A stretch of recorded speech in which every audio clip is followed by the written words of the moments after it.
Nobody hates video games more than gamers. This is just a fact of life, and MultiVersus is no exception. We are plagued by the same made-up fan restrictions that games like Smash suffered from.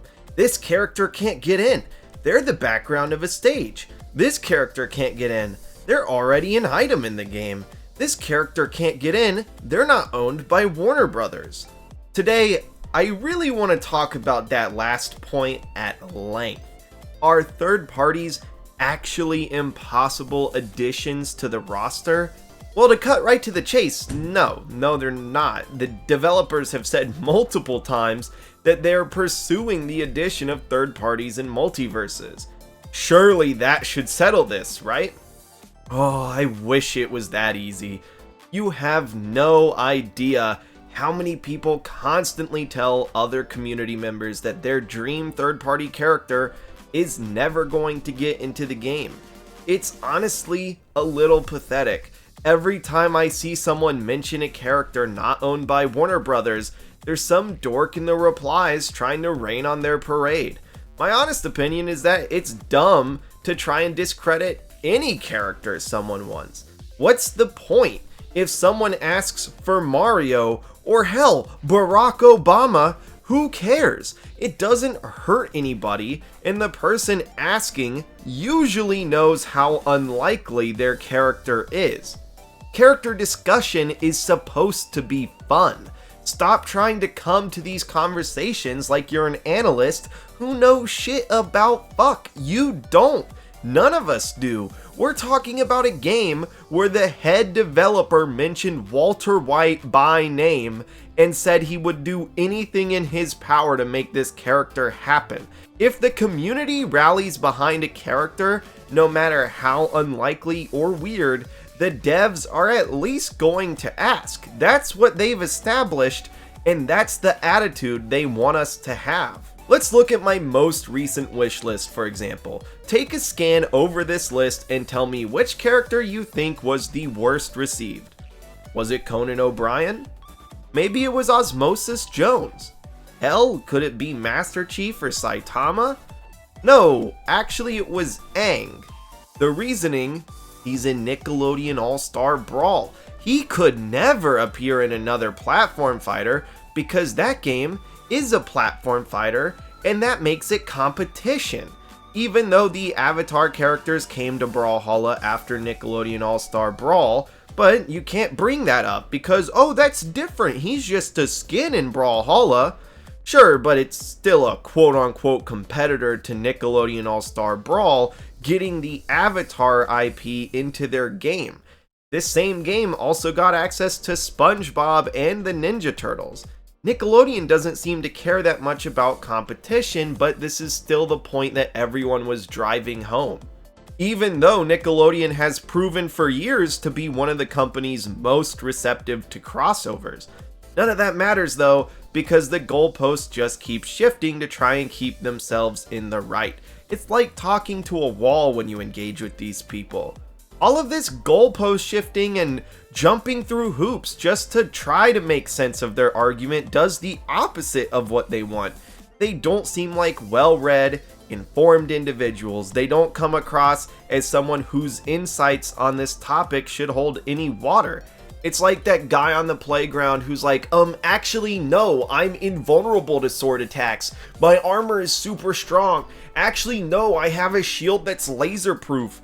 There's just always something new to make themselves right. You know what I mean? Some advice, if you do want to sound like you know what you're talking about, from someone who's been pretending he does for years: just stop making things up. Regurgitate what we know to be true. It's so easy. What do we know to be true? Well, the developers want anyone to be possible, and they want third parties to happen. They're obviously going to come to the game at some point, so why die on the hill that they're impossible? Why do people care so much about the characters other people want anyways? It's weird, but I see this behavior all of the time underneath people's wish lists. It's extremely common. I mean, even my wish lists always get the most negative comments out of my videos. More people wept actual tears that I wanted Optimus Prime and Aang than they did over me calling their favorite character a war criminal. It's baffling. People take this character speculation shit seriously. I kind of understand it from a point where people are releasing their lists to the public, and so these lists do become open to public scrutiny. Although I do think of whether or not someone actually scrutinizes another person's wish list as a litmus test for how insufferable someone is as a person. Just because you can do something doesn't mean you should or that it'll make you look good. It doesn't make you look smarter just because you discounted someone's dream character. I honestly think a lot of this comes from personal insecurity, whether it's like we mentioned earlier, someone wants to appear as more informed in the gaming sphere than they really are, or someone is worried about their own character's chances, so they do what they can to belittle other people's picks. I think the latter is the motivation behind the vast majority of wishlist scrutiny. I mean, if someone wanted SpongeBob or Aang, they wouldn't be doing their best to explain why those characters are impossible choices. A lot of the people who are anti-third party, they just mostly want Warner Brothers characters. So if they can find a logic where MultiVersus never gives spots to non-Warner Brothers IPs, then they'll run with said logic, because in their mind, that makes their character that much more likely. If you're one of these gamers doing their best to write off someone else's choices, just stop. It's not that serious. All you're going to do is come across as toxic and insecure. I haven't met a single person that was like, "Oh, you're so right, my picks are stupid. Duh, thank you." They're always rightfully annoyed by the reply. The developers tweet hashtag anything is possible whenever they can. Just lean into that, have fun, and be more receptive. When you're constantly annoying community members or belittling other people like this, all you do is deny potential mutuals and friendships. This community is great. They're fun as hell to interact with. I mean, dude, I'm an ambassador for the game and I regularly ask for third parties. I've never been pulled aside by anyone at WB Games or PFG and asked to stop setting up these expectations. At the end of the day, we all know 90% of MultiVersus' roster will be characters owned by Warner Brothers. But come on, we're going to get a third party eventually. It's not really a matter of if we get one, it's more when and who it'll be.